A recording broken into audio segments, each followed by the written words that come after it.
Hello, everyone, and welcome to the Rundown, where we talk about 2A news and conservative views. I will be your host today, Craig DeLuz, coming at you from the West Coast, the left coast, behind the Iron Curtain, otherwise known as the Sierras. But as we all know, I do not do this program by myself. That's right. I will be your co-host today. My name is Mike P. Waworski, coming to you from the East Coast. That's the coast with the most, from the co-host with the most here on the Rundown. 2A News, conservative views. And Craig, I know it's election day, but you know what else today is? Oh, yes, I do. It's raining tacos from out of the sky. Tacos, no need to ask why. Just open your mouth and close your eyes. It's raining tacos. It's raining tacos out in the street. Tacos, all you can eat. Lettuce and shells, cheese and meat. It's raining tacos. Yum, yum, yum, yum, yummity yum. It's like a treat. There you go, folks. That's it. It is Taco Tuesday. And you know what kind of tacos I'm looking forward to today? Victory tacos. Freedom tacos. Freedom What'd you say? tacos. That's right. That's right. Freedom tacos. We're going to have some freedom tacos today as America will hopefully, God willing, if all of us do our jobs, show up to the polls, many parts of America will be set free from liberalism today. That's the plan. You know, watching all the polling numbers, it's very, very promising. Well, you know, what's interesting is even the polling numbers in California in some places are not looking very good for the left. Which, by the way, is odd because normally the red wave stops right there at the Sierras. Yeah, it looks like you might have some interesting results coming out of California. We'll say that. Well, we are definitely hoping so. We are definitely hoping so. I don't know. I'm always cautiously optimistic. My number one thing is, hey, let's just do our job. Show up, vote. I know we have 6 Republican votes in our household. So I know that we're going to do our part in the DeLuz household to make sure that things are done right. Yeah, I know so far in Florida. Now, again, there's nothing, it's only 5:00, so there's no poll results out yet, actual, election poll results out yet. But the numbers going into it said 5 million so far early voted. And the really encouraging fact is that the Republicans have outpaced the Democrats by a 300,000 margin. Well, and I will just say this. Now I'm like, okay, well, I don't mind getting my ballot early so that I can have it available and think about it. I generally, unless I have to, I don't vote early because you never know what's going to come up like a week or two before the election. I remember that one year where in California where a bunch of the Republicans dropped out of the primary because they didn't have a shot. And I know there were a bunch of people who voted early, and turns out, well, guess what? You didn't get to your vote didn't really count because you voted for someone who wasn't running anymore. Yeah, well, I mean, listen, it's encouraging here because, like I said, normally Democrats far outpace the Republicans in early voting, but not this year. This year, it's the Republicans turned it on. And so you guys know, because a lot of people have to go, Republicans talk bad about mail-in voting. Republicans had issues with places that instituted mail-in voting that had not been doing it before and weren't experienced in it. They had issues in places doing mail-in voting where there was very little, if any, attempt to verify that the person was who they said they were, that they weren't just sending ballots off to people in general, which, by the way, is exactly what California does. I mean, there are people there was one guy who already reported, got 3 ballots from 2 different counties. So we already know that the California voting system is all jacked up. Right, we don't know how many people are voting who are not supposed to be. We know that they register to vote people who aren't even U.S. citizens. So we know this all already. So, but that's who Republicans have kind of had issues. Those states are the ones where they're like, look, you need to fix your vote by mail system.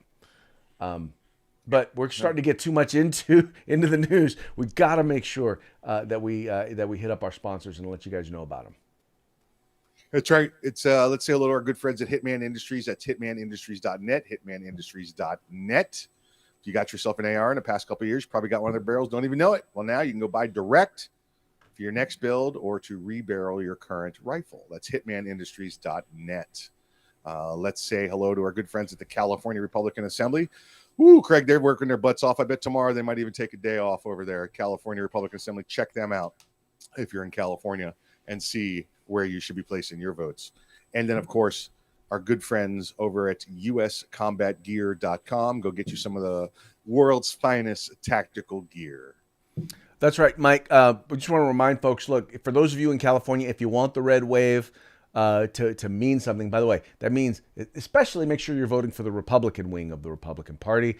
You want to go to CRAGOP.org. That's CRAGOP.org. You can click on the endorsements tab and see exactly how the conservatives in California are voting. Once again, the Republican wing of the Republican Party. So make sure you guys check them out.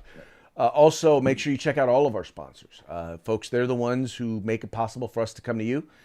So do us a favor, go to them. The links to their websites are in the description to this program. Check them out. Let them know that the guys over at The Rundown sent you. Yeah. Let me say this, if you Greg. haven't already done so, please make sure, like, share, subscribe. Let me say this, it's only just after 5 p.m. here on the East Coast, so it's 2 p.m. out west. If you're watching us right now, here's what I'm going to tell you. Walk away. And you haven't voted, walk away, go vote. You can come back and watch the replay later. Go vote. Go vote. That's the priority. I firmly and most impassionately endorse that comment. I'm down with that. I am definitely down with that. Yeah, please make sure, if you haven't already voted, go vote. Like in California right now, if you wait until after work, it's going to be busy. You also probably already have your ballot in your hand, right? All you got to do is fill it out and then take it to your local. It is so easy that, if you're on Facebook, Facebook will tell you where your local drop-off place can be. But whatever you do, make sure you do it. Make sure you get it done. Then come back and watch and enjoy the program as we celebrate the election results. There you go. All right, let's go ahead and move into our news topics. We're going to start the first one. The reason why I made this one first, the reason why I wanted this one to be first is because, folks, this is evidence number one that elections have consequences, right? If it were not for the election of Donald Trump in 2016, we would not have New York Rifle and Pistol v. Bruen, which is probably the biggest landmark decision dealing with our Second Amendment rights. I wouldn't say, it's kind of hard to say since Heller and McDonald, because the problem was the courts to a large degree tried to ignore Heller and McDonald. But here's what's happening. As they are trying, as the politicians are trying to ignore New York Rifle and Pistol, guess what? They're not able to, because now we're starting to see the courts are standing up and saying, oh, no, you don't get to do that. That's what happened right now. So we know that right after Bruen passed, or not Bruen, after New York Rifle and Pistol passed, we know that the New York went and passed a bunch of laws changing their carry laws, and now a judge has suspended, we already know that part of it was already suspended, the whole sensitive places, in particular the places, churches, places of worship, the ban on places of worship. Well, now a judge has suspended the New York gun rules amid legal challenge. Now, what they got in this was a temporary injunction. Now, a judge will generally only issue a temporary injunction if they believe that the person requesting the injunction is likely to win, right? So, in other words, unless something really major, really big changes in the briefings and the whatnot that they submit, there's a very good chance that these things are going to be just flat out shot down. Mike, am I wrong though? Is this or is this not just evidence that elections have consequences? Yeah, absolutely. Listen, and this is great news, for New York. For those that want to actually exercise their Second Amendment rights, especially now after the Bruen decision. It is a slap down to the politicians there, including the current governor saying that listen, you can't just continue to go around and violating the Constitution and the Supreme Court. So it's good, at this point, Craig, and folks, again, if you're in New York, please check with your local officials there on all of this. Don't just read the newspapers or the internet. But now they've taken away like 90% of all those sensitive areas that came out in their law. So at this point, according to at least the story and the information we've seen, says sensitive places like schools and voting places, the traditional sensitive places, are all that were left standing in the law. So all of those other places that made it extremely difficult for you to exercise your Second Amendment rights are now being put on hold by this judge, so they cannot be enforced. Right. And use this as motivation, because here's the thing, folks. Even though we're not changing over the presidency, the Senate is at risk, right? And guess who approves judges? I'll give you one guess. It's the Senate. Yeah. Yep. Come on. I gave you the answer. You guys couldn't get it? Yeah. Yep. Yeah. Listen, and also the other thing that was struck down today under the injunction was that, the moral turpitude clause, that you have to, or the moral character clause, that you have to provide all your social media access, names of friends and relatives and employers and all that. No, all that's gone. All that's gone now as well. Right. And by the way, you folks know all of this has been introduced in other places. It was introduced in California. It's introduced. They're basically trying to thumb their nose at the justice system, at the Supreme Court. And I just think it's interesting that these cases are being heard so quickly and being shot down so quickly. I mean, we're talking. I mean, when was the decision? I mean, we're talking. This was just a couple of months ago. The decision was made at the Supreme Court, and now all of a sudden we're already seeing laws being passed and being shot down at the same time. No, yeah, because listen, under Heller and McDonald, we waited years and years to get some of those rulings out. We're still hearing stuff, coming out, reference Heller, but now, like you said, it's been a tidal wave of these rulings coming out just since June. Yeah, so I'm sure we have a lot of really good and exciting rulings that will be coming up. So stay tuned. Let me just put it to you that way. Stay tuned. Yeah. And to that end, I think it's important that we recognize that there is an election and that there is stuff still going on at the polls, and that many people do still show up on election day to actually either to vote or to drop off their ballots. Well, the Department of Justice has said that they are sending out they're calling them monitors, right? I think they're sending out people to intimidate people in various Republican states, because those are the only ones that, by the way, that they're sending these poll watchers to are Republican states, in order to basically, in my opinion, affect people or scare people at the polls. Now, little do they know the Republicans are not easily scared by their Democrat DOJ Gestapo.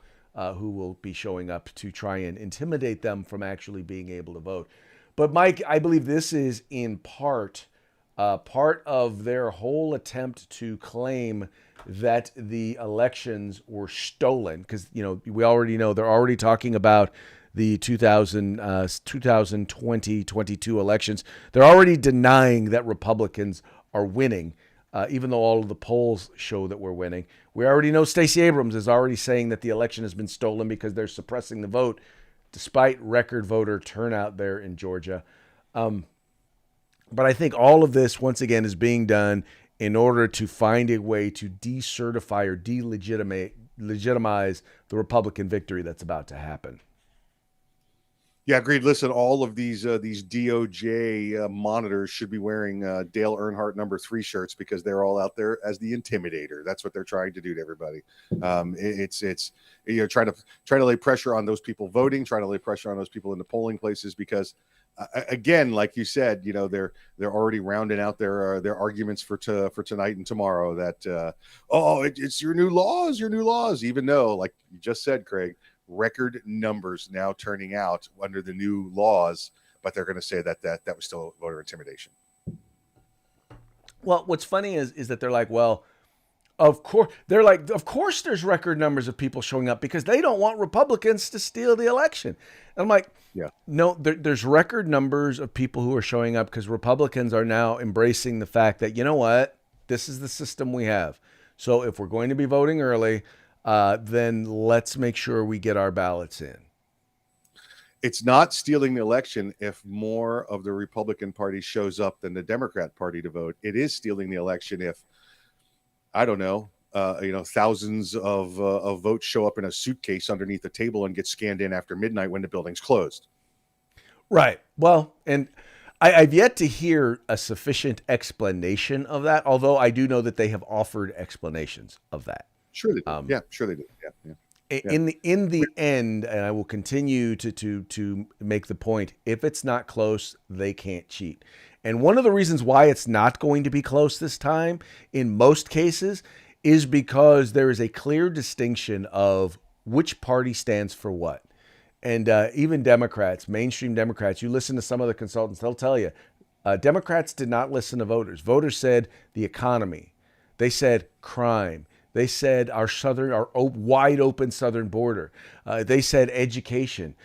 These were the things that they said were important. Meanwhile, the Democrats said abortion and January 6th. And mean orange man tweets. We don't want people who like him. That's what they said was important. And I think the voters are going to let them know that, nah. Now, the problem, Mike, is that the people who are coming up to replace these Democrats, they're even worse. I mean, they're so far to the left. They are, and I feel very comfortable calling them Marxist socialists. They're the up-and-comers in the Democratic Party. Yeah, they absolutely are. And again, we went from, let's even go back to just the 80s, like what we know what the Democrats stood for and what the Republicans stood for, whereas the Democrats continue to go down that far, far, far left, path.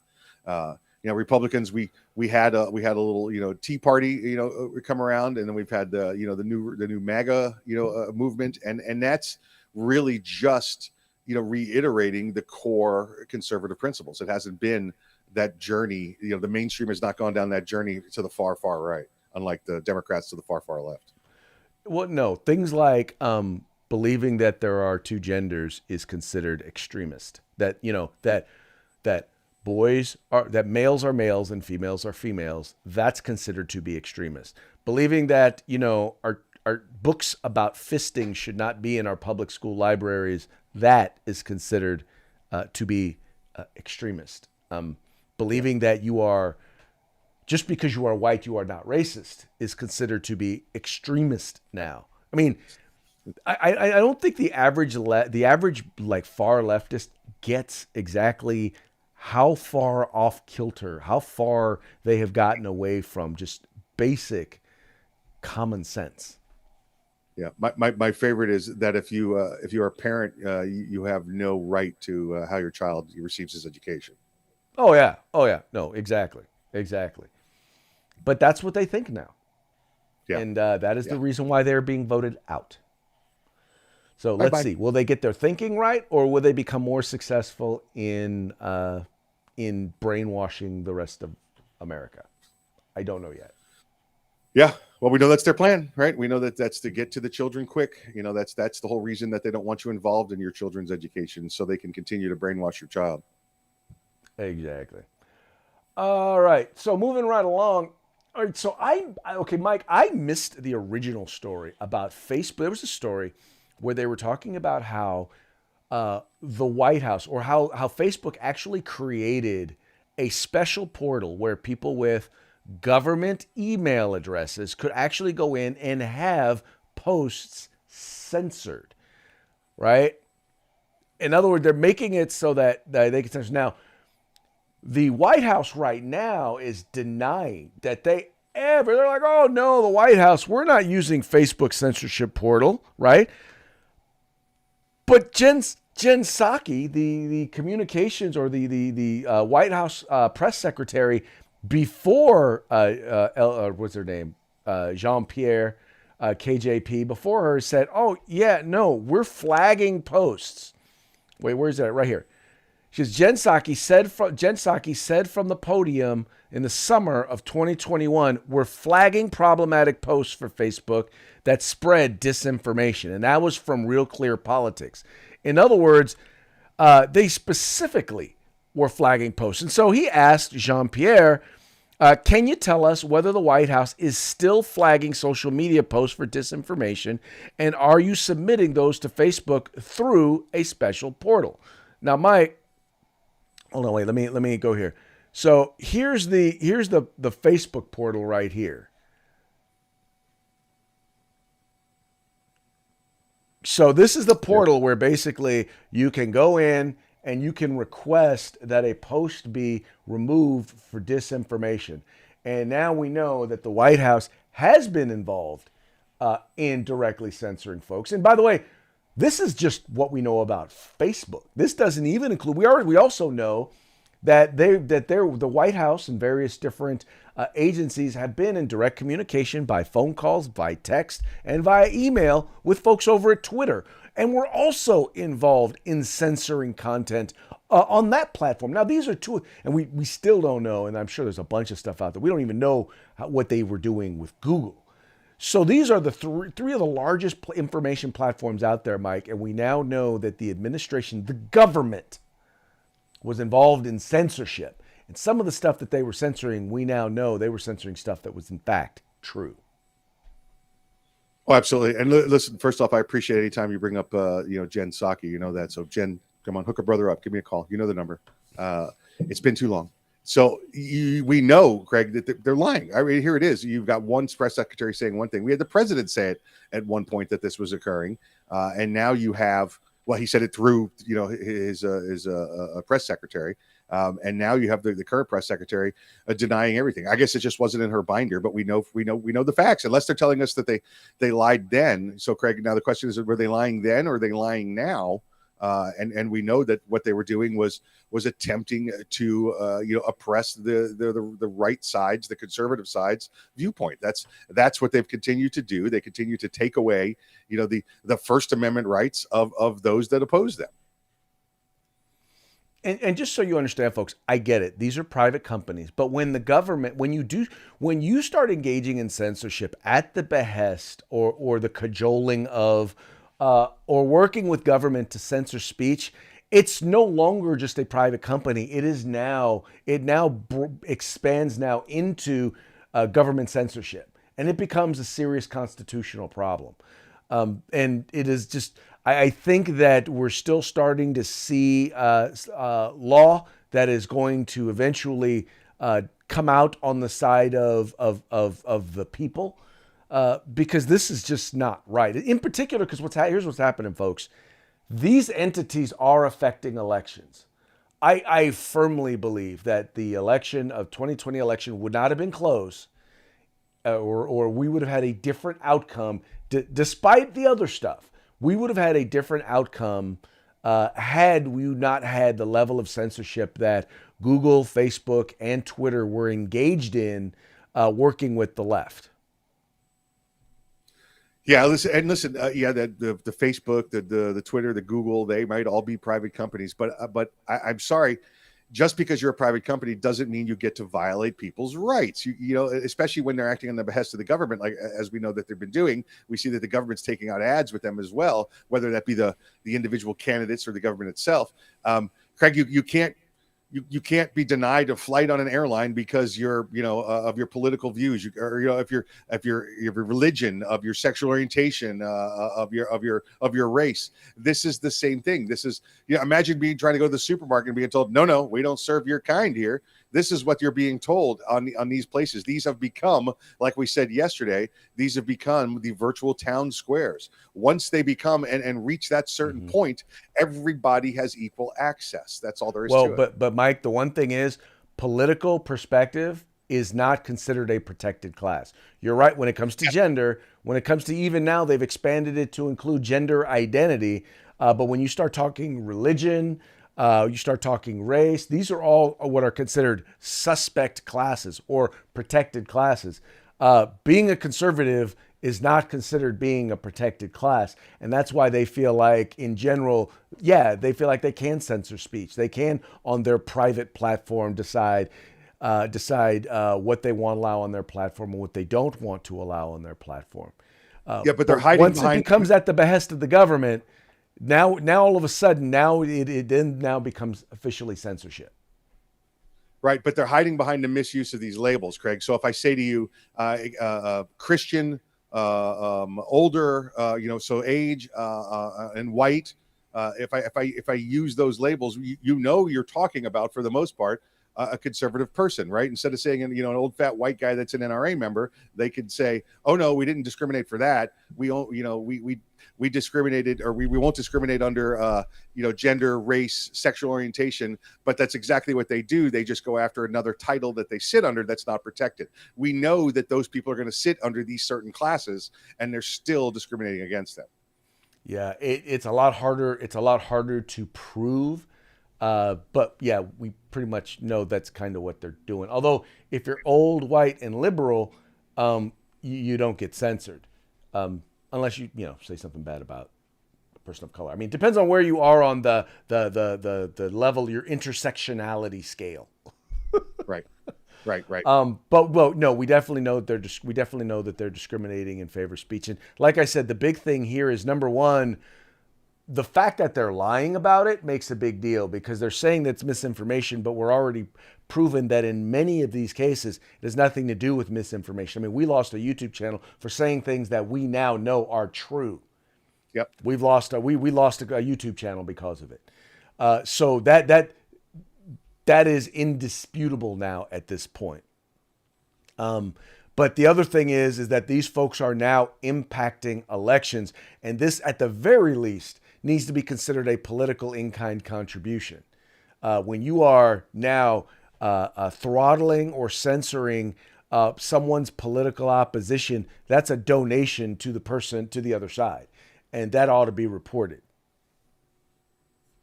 Yes, yeah, absolutely. But again, it's what's the old saying? You can't fight City Hall. Well, City Hall right now saying it's okay to do so. Right. Moving right along, this next one is really interesting to me, because I remember, Mike, and you and I have talked about this more than once. We talked about this in the primaries, when Democrats actually started spending money to support Republican candidates that they thought were sure to lose. And many of these were, in fact, Donald Trump-supported MAGA candidates. Right? These are candidates who they were like, well, these are going to be the easiest candidates to beat if they were to make it to the general election. Well, now they're finding that these candidates, well, they're giving them a bit of a problem.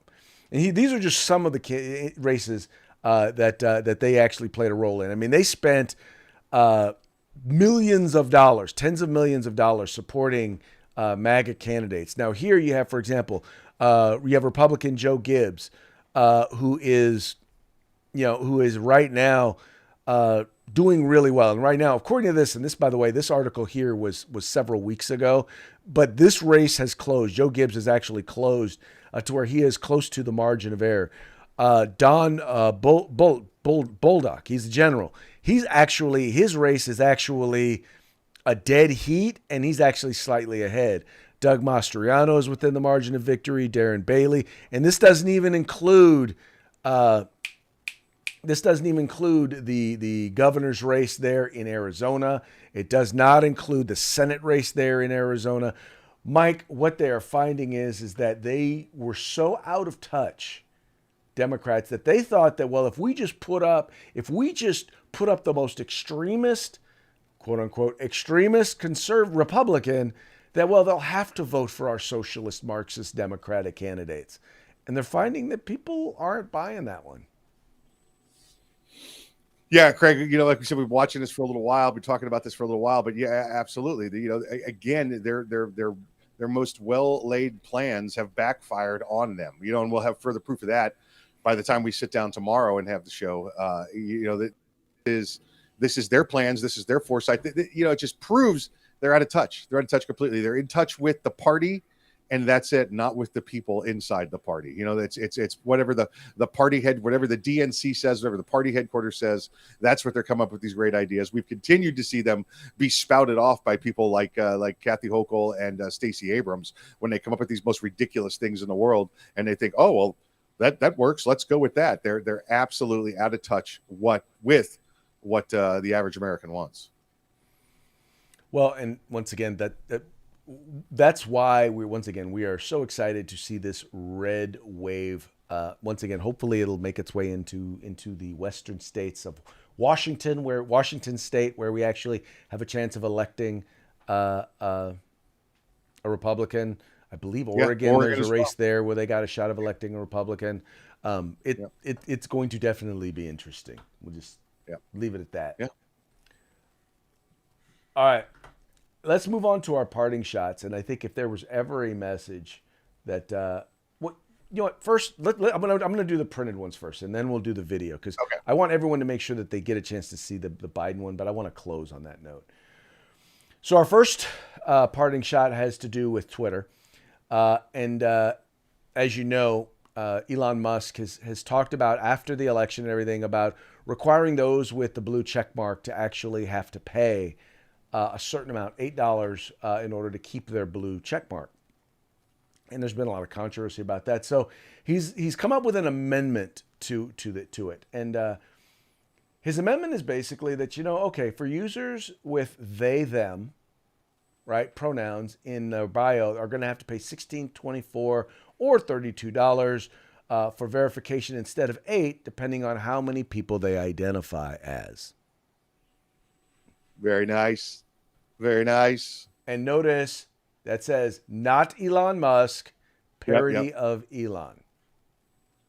So just so y'all know, that is a legal account right there. And no, it was not Elon. Yeah. If you want to impersonate Elon, go right ahead. You'll be the assistant chief fry cook at McDonald's. Right. Now this next one is this next one is also election related. Or this one is election related. Actually, no, wait. I'm not going to do that one yet. I'm going to do the other one because I found this one to be hilarious. This is actually for you, Mike, and for our good friend Rick Ector, who runs Legally Armed in Detroit. You want to go ahead and read this one for us? Sure. So said, I was in Florida and I saw a bumper sticker on a parked car that read, "I miss Detroit." So I broke the window, stole the radio, and left a note that said, "I hope this helps." Yeah, Rick, that one was for you. I hope you enjoyed it. I know it cracked me up. All right, now we're going to get into our election-related. Posts. Now, Mike, there's actually several things that are very interesting going on today. The first, obviously, is Election Day, where we're hoping that the nation goes red. It's also Taco Tuesday. But there's one other special thing that is going to be occurring this evening. What is that? Oh, we have the red moon tonight. We do. We have the red moon, which then tells you, which I think is a sign, that even the moon is turning red on November 8th. Here's your sign. There you go. All right. This last election-related one, Joe Biden is out with a powerful new commercial. And this was created in order to help you to understand what he wants to continue to do over the next 2 to 6 years as president of the United States. But in order to do that, he feels he's going to need your support. He's going to need you to help elect Democrats to continue to hold Congress. So here's his pitch: why you should support Joe Biden's candidates. 16, America entered a time of darkness. We elected an orange man who was literally Hitler, and the entire country suffered under his rule. But then, America was saved. Embraced by the loving arms of our new president, Joe Biden. Biden has brought back kindness and decorum. Liar, man. Look, here's the deal. No, I wish you were in high school. I could take him behind the gym. Biden is a voice of clarity. America is a nation that can be defined in a single word. I was going to A voice of reason. He is the smartest man I know. They're gonna put you all back in chains. And he's good with numbers. Let me start off with 2 words. Made in America. 700 billion and $1.3 trillion. Under his leadership, the Biden administration has brought us safety. It has brought us economic prosperity. It has empowered the next generation. And now, you have the chance to make sure it continues for another 2 years. This election day, vote for whoever the Biden administration is asking you to vote for. They know what's best. Together, we will ensure things will continue to go the way they've been going forever and ever. I'm Joe Biden and I approve this, wait, who? You know the thing. Lexus Rent. Folks, that was brought to you by the Babylon Bee. The parody, funny folks. part about For it the censors- is For that's the the censors choice. out there, that's a parody. Yeah, for you censors, that's a parody. Okay. Yes, that's parody.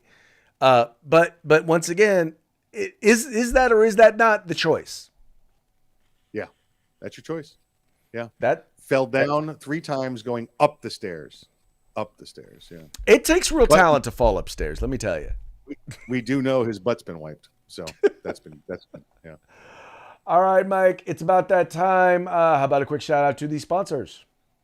Let's say hey to our good friends over at the Hitman Industries, hitmanindustries.net. Make sure you go over there, get all your AR barrel needs, rifle and pistol caliber barrels and lengths available. Hitmanindustries.net. The California Republican Assembly working their butts off. Let's see what the payoff is for them today. Make sure you check out the California Republican Assembly if you're in California there or anywhere else. You want to see what they're doing over there. And then, of course, you want some awesome combat gear, tactical gear, web gear. Hit up our good friends at uscombatgear.com. That's right. These are the folks who bring us to you so that we can bring you to them. So go visit them. Follow the links in the description to this program.